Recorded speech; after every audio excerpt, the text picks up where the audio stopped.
ሰላም ጤና ይስጥልኝ የተወደዳችሁ ተመልካቾቻችን ከከፋ ቴሌቪዥን የሰዓቱን ዜናዎች ይዘን ቀርበናል። ከዜናዎቹ ጋር ቤተልሔም ምሩ ነኝ። አብራችሁን ቆዩ። መንግስትና ፓርቲ ያስቀመጠውን አቅጣጫ በመከተል የተግባር ለውጥ ከማምጣት አንጻር የሚስተዋሉ ክፍተቶችን ማረም እንደሚገባ ተገለጸ። በካፋ ዞን ላለፉት 3 ቀናት በዞን ማዕከል ሲካሄድ የቆየው የብልጽግና ፓርቲ አባል ሰራተኞች የግምገማ መድረክ ተጠናቋል። ባልደረባችን ታጀተው ከበደ ያዘጋጀውን ዘገባ ብሩክታይት ብርሃኑ ታቀርበዋለች። ከቃል ወደ ባህል በሚል መሪ ቃል ለተከታታይ 3 ቀናት የካፋ ዞን ብልጽግና ፓርቲ አስተዳደር ዘርፍ መሰረታዊ ድርጅት ፐብሊክ ሰርቫንቶችና የብልጽግና ፓርቲ አባላቶች ጋር የፓርቲው 2017 ዓ.ም አንደኛ ግማሽ ዓመት እቅድ አፈጻጸምን መሰረት በማድረግ ሲካሄድ የነበረው ግምገማ መድረክ የተጠናቀቀ ሲሆን ይህ መድረክ ባሳለፍነው ግማሽ ዓመት ውስጥ ሲስተዋል የነበረውን ተግዳሮት የሚቀርፍ እንደሆነ አስተያየት ሰጪዎች ተናግረዋል። እስከ ዛሬ 3 ቀን የፈጀ ስብሰባ በጋራ ውይይት እያደረገን ነው ያለነው። በዚህ ውይይት ላይ የታዩ ክፍተቶችን ሂስና ግለ ሂስ በተቋማችን በተሰጠው ተልዕኮ አይተን ያለውን ገምግመን ውጤቱን ለአስተዳደር ዘርፍ አቀርበናል። በዚህ ልክ አሁን እኛም እያየን ያለነው የፓርቲ ተልዕኮ ምን ይመስላል፣ ፓርቲያችን እንዴት ተጠናክሮ መቀጠል ይችላል፣ ፓርቲያችን ምን ሲሆን ነው መጠናከር ያለበት፣ እኛስ ምን ድርሻ አለን የሚለውን ይዘን አሁን በአጽንኦት በከፍተኛው እኛ ታግለን ማታገል አለብን፣ ሰርተን ማሰራት አለብን የሚል አስተሳሰብ ይዘን ነው እየቀጠለናል። እንገነባባለን ባሉን ራሳችን ስልጠና መድረክ በውስጥ ለውስጥ እያደረግን ራሳችንን አብቅተን ከፓርቲው ጋር በሙሉ አቋም በሙሉ አቅም ወደፊት ለመሄድ ነው። ጉለቶቻችንን አርቀን አስተካክለን ለመቀጠል ነው የተስማማነውና በጣም ደስ የሚል መድረክ ነበረ። በስራችንም በተግባራችንም የሚታዩብንን ጉለቶች ራሳችንን በቅንነት ያየንበት አጋጣሚ ነበርና መጪው መልካም ይሆናል ብዬ ነው የማስበው። ከዚህ በኋላ የሚኖረን ጥሩ እንቅስቃሴ ይኖረናል ብዬ አስባለሁ። ጥሩ ነው። እንደ አባል እንደ ህዋስ ሰብሳቢ እኔ ራስን ድርሻ ብቻ ሳይሆን ራሴ ድርሻን ይዤ አቅጣጫውን ክፍተቱን ለይቶ ህዝቡም አባሩም አሳይቶታል። ይሄንን እንደ ከተማ ውስጥ ያለ እድገት ከተማ ውስጥ ያለ የቱ ጋር ነው ክፍተት ያለው፣ የቱ ጋር ነው ችግር ያለ፣ ልማት ላይ የቱ ጋር ነው ችግር ያለው፣ የቱ ጋር ነው የተለያየ ነገር መልካም አስተዳደር ችግር ያለው የሚሉን በደም ተገማግመን እንግዲህ በኋላ ዛሬ ጀምረን ወደ ተግባር እንገባለን የሚል አስተሳሰብ ይዘን የገባንበት ሁኔታ አለ። ተስማምተን ክፍተቱን አይተን የቱ ነው ክፍተት ያለበት የሚል ሐሳብ ይዘን ተቻርገን ወደ ተግባር መግባት ተስማምተን የወጣበት ሁኔታ ነው ያለው። በከተማም ሆነ በገጠር በመንግስትና በፓርቲ የተጀመሩ የልማት ስራዎች እንዲፋጠኑ አባሉና ፐብሊክ ሰርቫንቱ ከመንግስት ጎን እንዲሆን የሚረዳ መድረክ እንደሆነም አስተያየት ሰጪዎቹ ተናግረዋል። መንግስት ማለት ያው የህዝብ አካል ነው፣ ህዝብ ነው። እኛ ሁላችንን ተሰባስበን መንግስትን የመሰረት ነውና መንግስት እያደረጋቸው ያሉ ብዙ ነገሮች አሉ፣ ብዙ እንቅስቃሴዎች አሉ። በከተማም በገጠሩም የሚታዩ ነገሮች አሉ። ያንን በትክክል በተቀበሉ አካባቢዎች ያለውን ለውጥ እድገት እናያለን። ወደኛ ስመጣ ግን የግንዛቤ እጥረት ድክመት እንዳለ ውጤታማ እንዳልሆንን ነው በግሌም የምገነዘበውና አሁን የተወሰኑ ሙከራዎች አሉ። ከተማ ለማልማት እየተደረገ ያለ እንቅስቃሴ አለ።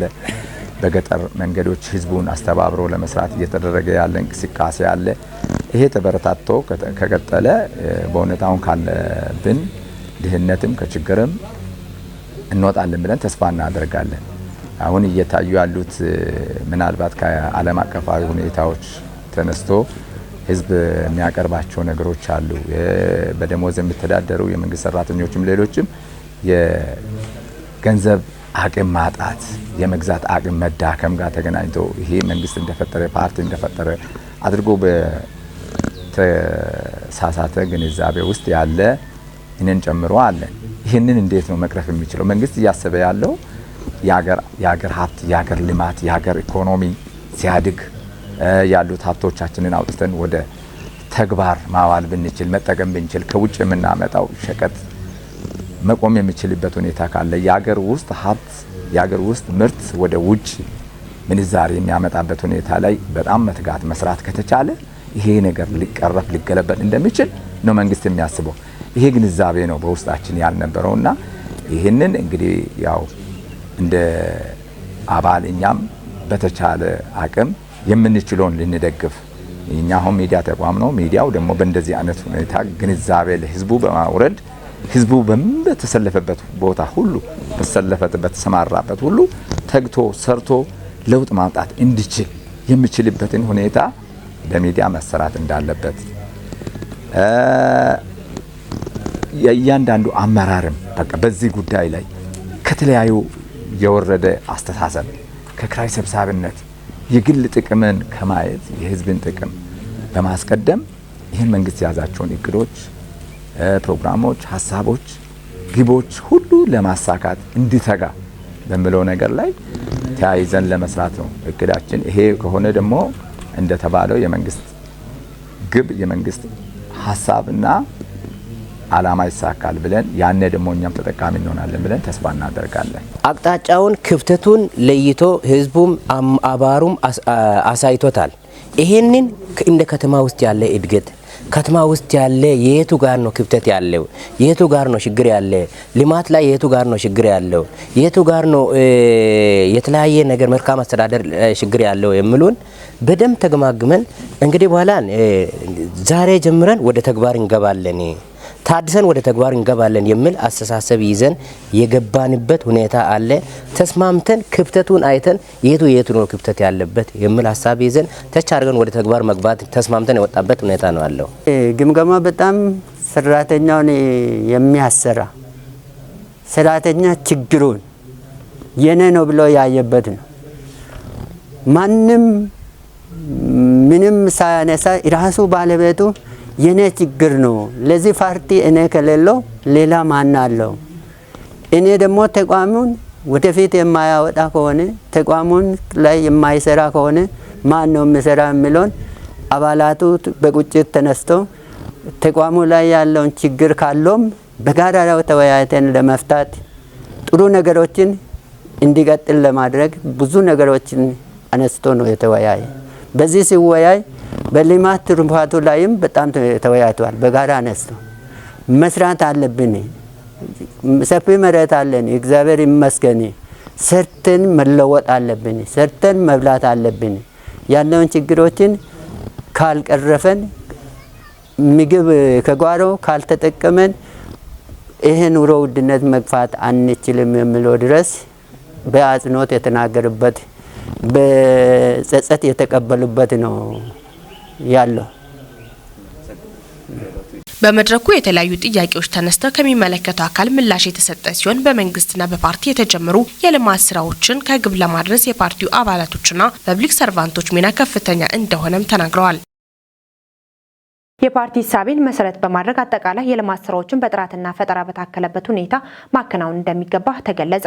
በቦንጋ ከተማ አስተዳደር የብልጽግና ፓርቲ ቅርንጫፍ ጽህፈት ቤት የአባላት ኮንፈረንስና የ2017 በጀት ዓመት ሁለተኛ ሩብ ዓመት አፈጻጸም ግምገማ አካሂዷል። ጽዮን ታደለ በዚሁ መድረክ ተገኝተው የመክፈቻ ንግግር ያደረጉት የቦንጋ ከተማ አስተዳደር ከንቲባ አቶ አስማሙ አደመ ከቃል እስከ ባህል ቅድመ መደበኛ የሚካሄደው የግምገማ ማጠቃለያ መድረክ ቃል የብልጽግና ፓርቲ መሪ እሴት፣ ተልዕኮ፣ ዓላማና ይዘት መሆኑን ጠቅሰው ባህል ማለት የሚከናወነውን የብልጽግና ፓርቲ የስራና ባህል ማጠናከር እንደሆነ ገልጸው እንደ ሀገር መሰራት ያለበትን ስራ በመለየት እየሰራ ያለ ፓርቲ መሆኑን አብራርተዋል። አመራሩና አባሉ ላይ እየታየ ያለውን የአመለካከት ጉድለት ለማድረግ ፓርቲው የተለያዩ ግንዛቤ ማስጨበጫ ስልጠናዎችን በመስጠት የአቅም ውስንነቶችን በማጎልበትና በስነ ምግባር ሁሉንም አባልና አመራር ባሉበት ተቋም የተሻለ አገልግሎት መስጠት እንዲችሉ እያደረገ መቆየቱን አክለዋል። የቦንጋ ከተማ አስተዳደር ብልጽግና ፓርቲ ቅርንጫፍ ጽህፈት ቤት ኃላፊና የመንግስት ዋና ተጠሪ አቶ ስዩም ወልደ ሚካኤል በበኩላቸው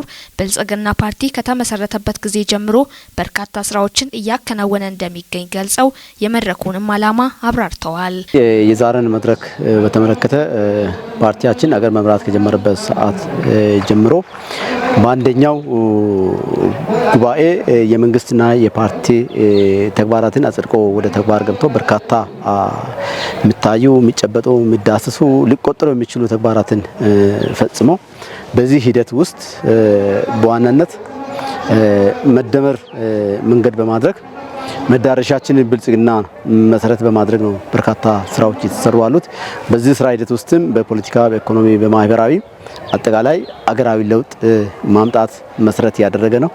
ይሄ ሆኖ በአጠቃላይ ከላይ እስከ ታች ድረስ ከፌደራል እስከ ታችኛው መዋቅር እስከ ህዋስ ድረስ ተግባራቶች በየደረጃ እየተገመገሙ መጥተው በዚህ ደረጃ ላይ ደርሷልና ይሄን መነሻ በማድረግ አንደኛው በአመለካከትና በተግባር ፍጹም ብልጽግና ሆኖ መገኘት፣ ሁለተኛ ከስነ ምግባር አንጻር አጠቃላይ የፐብሊኩን ግንባር፣ የኢኮኖሚን ግንባር፣ የፖለቲካውን ግንባር ከስነ ምግባር አንጻር ፍጹም ከምንም ነገር ንጹህ ሆኖ ህዝብና መንግስትን ፓርቲና መንግስትን የማገልገል ቁርጠኝነቱ፣ ሶስተኛው እቅድን መሰረት በማድረግ ውጤታማ ተግባራትን በየደረጃው ባለበት ተቋምና ባለበት ፓርቲ ማዕቀፍ ውስጥ የማገልገል፣ በአራተኛ ደረጃ ውስጥ ፓርቲን በየተቋሙ የመትከል ስራዎችን በመስራት በመጨረሻም ከተፎካካሪ ፓርቲዎች ጋር ያለን ጤናማ ግንኙነት ተጠናክሮ የሚቀጥልበት ሁኔታ ዋናው ነገር ቀደም ስንል የመጣንበት መስመር አለ። አሁን የመጣንበትን መስመር ቃልን ወደ ባህል መቀየር፣ ይሄ ማለት የስራ ባህላችን አጠቃላይ የአሰራር ባህላችን አሰራር ስርዓትን በተከተለ ሊሆን ይገባል። ከውይይት ተሳታፊዎች መካከል ያነጋገርናቸው በሰጡት አስተያየት በፓርቲው መሪነት የተከናወኑ ተግባራት የሚበረታታ መሆኑን አመላክተው በቀጣይም አጠናክሮ መቀጠል እንደሚገባ ገልጸዋል። እንግዲህ ፓርቲያችን ብልጽግና ባለፉት 5 ዓመታት ከተመሰረተበት ጊዜ ጀምሮ ጉባኤውንም ካደረገበት ጊዜ ጀምሮ ትላልቅ ምርታዊ ለውጦች በኢኮኖሚ፣ በማህበራዊ፣ በፖለቲካና በዲፕሎማሲ የተመዘገቡ ድሎች አሉ። በፖለቲካው ስናይ ሀገር የጋራ ነው ከሚል እሳቤ በመነሳት በምርጫ ካሸነፈ በኋላም እንኳን ለተፎካካሪ ፓርቲዎች እድል በመስጠት አብሮ ሀገርን በጋራ የመምላት ባህል እንዲዳብር፣ አዲስ ባህል እንዲዳብር፣ አዲሱ የብልጽግና እሳቤ ልምራና ሊሄድ የሚችለው በአዲስ አስተሳሰብ በአዲስ ባህል ከነበረው ጥሩ ነገር ይዘን ማይጠቅሙትን ደግሞ አርመን ወይም አሻሽለን ለነገ ትውልድ የሚጠቅም ስራ ለመስራት ታቅዶ ሰፊ ስራዎች ተሰርቷል። መሪ ቃሉ ከቃል ወደ ባህል በሚል መሪ ቃል ውይይት እያደረግን እንገኛለን። እንዳጠቃላይ በፓርቲው እና በመንግስት የተከናወኑ ተግባራትን አስመልክቶ ያው ሰፊ ሰነድ የቀረበበት ሂደት ነው ያለውና በዛም ላይ ያው እንደ አንድ አባል እንደ ፓርቲ አባል እኔም ያው ዛሬ ሰነዱ ላይ ከቀረበው አንጻር በአጠቃላይ የተሰሩ ስራዎችን በሚመለከት በፖለቲካና በአደረጃጀት ዘርፍ ጥሩ እንቅስቃሴዎች ናቸው። ከወትሮ በተለየ ጥሩ እንቅስቃሴዎች ናቸው አሁን እየተደረጉ እየተሰሩ ያሉት። ለውጦች እንደመጡ በአመለካከት ደረጃ ብዙዎቹ ራሳቸውን እንደቀየሩ ብዙ ለውጥ እንደመጣ ለውጦች አሉ። እነዚህ አይነት ለውጦች መቀጠል እንዳለበት ነው በራሴ ሀሳብን ዛሬ መግለጽ የሚፈልገውና በጣም ሰውን የሚለውጥ ነው። ብልጽግና አባላትን የሚለውጥ ነው። በካፋ ዞን ጨና ወረዳ የተማሪዎች ምገባ ተጀመረ። በምገባ ፕሮግራም ላይ የክልሉ ትምህርት ቢሮ ምክትል ኃላፊ ዶክተር ደስታ ገነሚና ሌሎች የመንግስት የስራ ኃላፊዎች ተገኝተዋል። ዘገባው የባልደረባችን በላቸው በላይ ነው። ፍጹም ተሾመ ያቀርበዋል። የክልሉ ትምህርት ቢሮ ምክትል ኃላፊ ዶክተር ደስታ ገነሜ እንደገለጹት ፕሮግራሙ በክልሉ በሚገኙ 46 ትምህርት ቤቶች ተጀምሯል ብለዋል። በምገባ ፕሮግራሙ በአጠቃላይ 7500 ተማሪዎች ተጠቃሚ እንደሚሆኑ ነው የገለጹት። በክልሉ ያሉ ሁሉም ወረዳዎች ወደ ምገባ ፕሮግራም ሲገቡ የተጠቃሚዎች ቁጥር ወደ 25000 እንደሚደርስም ዶክተር ደስታ ገነሜ አብራርተዋል። በምገባ መርሃ ግብሩ ከቅድመ መደበኛ አንስቶ ልዩ ድጋፍ የሚሹ ተማሪዎች ተጠቃሚ እንደሚሆኑ ጠቁመዋል። የምገባ ፕሮግራሙ በዋናነት ተማሪዎች በትምህርት ገበታቸው ላይ ተገኝተው ትምህርታቸውን በአግባቡ እንዲከታተሉ ለማስቻልና ምግብ በማጣት የሚመጣውን መጠን ማቋረጥ ለመቀነስ ያለመ ስለመሆኑም አስረድተዋል። የጨና ወረዳ ዋና አስተዳዳሪ አቶ ተረፈ ገብረ ማርያም በበኩላቸው የምገባ ፕሮግራም መጀመር ለትምህርት ጥራት ካለው አስተዋጽኦ ባሻገር የተማሪዎች መጠን ማቋረጥን ይቀንሳልም ብለዋል። እንደ ወረዳ በሁሉም ቅድመ መደበኛ ትምህርት ቤቶች ከ300 በላይ ተማሪዎችን በምገባ ፕሮግራም ተጠቃሚ ለማድረግ ታስበው አሁን አሁን ላይ በ13 ትምህርት ቤቶች መጀመሩ የተናገሩት አቶ ተረፈ ቀጣይ በሁሉም ትምህርት ቤቶች ተጠናክሮ እንደሚቀጥልም ተናግረዋል። አቶ ተረፈ አክለው ምገባው ተማሪዎች ሙሉ ትኩረታቸውን በትምህርት ላይ እንዲያደርጉ ጠቀሜታው የጎላ ነው ብለዋል። ወላጆች ግንባር ቀደም ተሳትፎ በማድረግ ቀጣይነት እንዲኖረውና ምገባው በተሻለ መልኩ የሚቀጥልበትን አግባብ መፍጠር ይጠበቅባቸዋል ብለዋል። የጨና ወረዳ ትምህርት ጽሕፈት ቤት ኃላፊ አቶ ደመቀ ዘውዴ እንደገለጹት የምገባ ፕሮግራሙ በዋናነት ተማሪዎች በትምህርት ገበታቸው ላይ ተገኝተው ትምህርታቸውን በአግባቡ እንዲከታተሉ ለማስቻልና በምግብ እጥረት የሚከሰተውን የትምህርት አቀባበል ችግር ለመቅረፍም ያለመ ስለመሆኑ እሳቸውም አብራርተዋል። ወላጆች በበኩላቸው ፕሮግራሙ ለእናቶች እፎይታ የሰጠ መሆኑን በመግለጽ የተጀመረው የተማሪዎች ምገባ ቀጣይነት እንዲኖረው ድጋፍ እንደሚያደርጉም ተናግረዋል። ዘገባው የባልደረባችን በላቸው በላይ ነው። የደን ልማት ስራዎች ላይ በዘርፉ የተሰማሩ ፕሮጀክቶች ድጋፍ አዎንታዊ ለውጥ እያሳየ ነው ሲል በደቡብ ምዕራብ ኢትዮጵያ ሕዝቦች ክልል የደን ጥበቃና አየር ንብረት ለውጥ ቢሮ ገለጸ። ኑሯቸውን በደን ጥገኝነት ያደረጉ የማህበረሰብ ክፍሎች በሬድ ፕላስ ፕሮጀክት ድጋፍ ተጠቃሚ መሆን መቻላቸውንም የቢሮ ምክትልና የደን ልማትና ጥበቃ ዘርፍ ኃላፊ አቶ ለማ ወልደ ሚካኤል ተናግረዋል። ዘገባው የባልደረባችን ሀብታም ወልደ ስላሴ ነው፣ እንደሚከተለው ይቀርባል። ሬድ ፕላስ በክልላችን እንግዲህ ብዙ ወረዳዎችን በመሸፈን ሁሉም ወረዳዎች ማለት ይቻላል አሁን ካሉን የገጠር ወረዳዎች ውስጥ ከ37 ድረስ 37 እና ከዛ የደረሰ ወረዳዎችን እያገለገለን ያለው በደን ጥበቃ ስር የሚሰራቸው ስራዎች አሉ። እኛ ጋር የተፈጥሮ ደን ስላለ እሱን መጠበቅ አለ። ደን ለሚጠብቁ ሰዎችም የኑሮ ማሻሻያዎችን በማቅረብ ህይወታቸውን እንዲያሻሽሉ የሚያደርግበት አለ። በተለያዩ መንገዶች ይሰራል። ደን እንዳይወድም የተለያዩ የኃይል አማራጮችንም በማቅረብ የተለያዩ ስቶቮችን ሶላሮችንም ያቀረበ ያሰራል። አንዳንድ ከአካባቢ ጋር አብሮ መሄድ የሚችሉ የእርሻዎችን በዘርም በሌላ ነገርም በመደገፍ ኑሯቸውን እንዲያሻሽሉ ያደርጋል። ሰፊ ስራ ይሰራል። በተለይም ከእንስሳት እርባታ ጋርም አያይዞ ዘር ማሻሻያም ሊሆን ይችላል። ለሌላቸውም እንስሳትን ገዝቶ በመስጠት ከዛም ደግሞ ትርፍ እንዲያገኙና ኑሯቸውን እንዲደጉሙ የማድረግ ስራ እየሰራ ይገኛል። ስለዚህ በመጠበቅም ላይም ያደረገው ጥረት በጣም ከፍተኛ ነው። እንደገና ደግሞ መተከል ያለባቸው ቦታዎች ላይም ደግሞ ችግኝ በማፍላት እንዲተከል አድርገዋል። ከዚህ አንጻር ዋነኛው ግቡ ደንን ማስጠበቅ ስለሆነ ውድመትን መከላከልም ወይ ደግሞ መቀነስ ሞደም ከዚህ ቀደም ሲወድም የነበረበትን ሁኔታ መቀነስ ነው። በዛ ልክ የሬድ ሳይቶች አሁን እንደ ድሮ የሚደፈሩ አይደሉም። ማንም ማህበረሰብ የሬድ ይዞታ ከሆነ ደን ከሆነ ደፍሮ አይገባም። ስለዚህ በማህበር የተያዘ ነው የፒኤፍኤም ነው የሚል እሳቤ ስላለው የትኛውም እድገት የሚጀምረው ከአካባቢን ከመጠበቅ ነው። የተበላሸ አካባቢ ለጤና ጠንቅ ነው። በተበላሸ አካባቢ ውስጥ ግብርናን ማካሄድ አይቻልም። በተበላሸ አካባቢ ውስጥ መማር አይቻልም። ማደግ መለወጥ አይቻልም። አካባቢን በጣም መጠበቅ መቻል አለብን። እኛ አካባቢ ደግሞ ያው 13 ወር ሙሉ ዝናብ ይመጣል ተብሎ የሚታሰብበት አካባቢ ነው። ይሄም ደግሞ ባለን ደንና ይጠብቀን ባቆየነው ተፈጥሮ ነው ማለት ነው። ከዚህ አንጻር የኛ ማህበረሰብም ደግሞ ኑሮም ከደን ጋር በጣም የተቆራኘ ስለሆነ አጠቃላይ አመጋገቡም ሁሉም ነገር አኗኗሩም ከደን ጋር የተያያዘ ነው። ስለዚህ ደንን መንከባከብ መቻል አለብን። ይህን ሳይንሱን ጨምረንበት መሄድ ከቻለን ለሀገራችን ያው አጠቃላይ እድገትም ወሳኝ ነው ብዬ ነው የማስበው። በክልሉ የቡና ምርትና ምርታማነትን ለማረጋገጥ የዝርያ መረጣና ችግኝ ዝግጅት ላይ ከባለድርሻ አካላት ጋር በቅንጅት የተሰራ መሆኑን የደቡብ ምዕራብ ኢትዮጵያ ሕዝቦች ክልል ግብርና ቢሮ ገለጸ። ከቢሮ የተውጣጣ ቡድን በጊምቦ ወረዳ በየሞ ቀበሌ በፎለር ፕሮጀክት እየተከናወኑ ያሉ የቡና ልማት ተግባራትን ጎብኝተዋል። ዘገባው የወረዳው መንግስት ኮሚኒኬሽን ነው። ተከታትለን እንመለስ።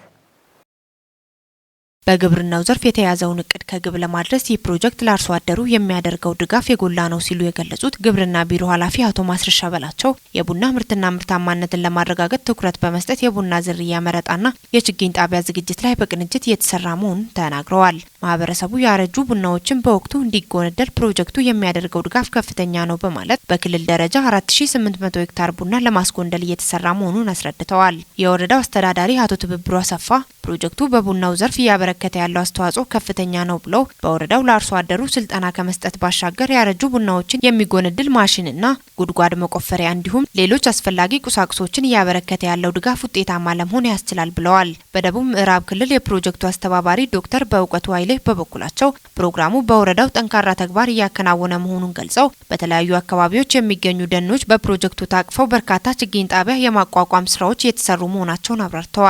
የክልሉ ደን አካባቢ ጥበቃ ቢሮ ኃላፊ ዶክተር አስራት ገብረማርያም ፕሮጀክቱን ለየት የሚያደርገው ቀጥታ ከማህበረሰቡ ጋር የተቆራኘ መሆኑ ነው ብለው በዞንና በወረዳ ደረጃ የሚመለከቱ አካላት በመቀናጀት ለተግባሩ መሳካት ያላቸው ተነሳሽነትና ቁርጠኝነት ጠንካራ ሊሆን እንደሚገባ አስገንዝበዋል። አስፈላጊ የቁሳቁስና የገንዘብ ድጋፍ በወቅቱ በማድረስ በዞኑ በሚገኙ 3 ወረዳዎች ላይ ጥሩ ስራዎች የተከናወኑ መሆናቸውን አስገንዝቦ ሚኒስቴር መስሪያ ቤቱ ላደረገው ድጋፍና ክትትል ምስጋናቸውን አቅርበዋል። ፍሉር ፕሮጀክት በወረዳው በየሞ ቀበሌ ላይ እያከናወነ ያለውን የቡና ችግኝ ጣቢያዎችና የቡና ጉንደላ ስራ ያለበት ደረጃን የፕላን ኮሚሽን ሚኒስትር ዴኤታ አቶ ስዩም መኮንን፣ የደቡብ ምዕራብ ኢትዮጵያ ህዝቦች ክልላዊ መንግስት ምክትል ርዕሰ መስተዳድርና የግብርና ቢሮ ኃላፊ አቶ ማስረሻ በላቸው፣ የክልሉ ደን አካባቢ ጥበቃ ቢሮ ኃላፊ ዶክተር አስራት ገብረማርያም፣ የወረዳው አስተዳዳሪ አቶ ትብብሩ አሰፋን ጨምሮ የተለያዩ ባለድርሻ አካላት በመሆን ነው ምልከታ ያካሄዱት። ክቡራን ተመልካቾቻችን ለሰዓቱ ያዘጋጀንላችሁ ዜናዎች እስካሁን የተከታተላችሁትን ይመስል ነበር። ዜናዎቹን እየመራው ቤቴ ለመምሩ አብሬያችሁ ቆይታን አደረኩ። ቀሪ የከፋ ቴሌቪዥን መሰናዶች ይቀጥላሉ። ሰላም ቆዩልን።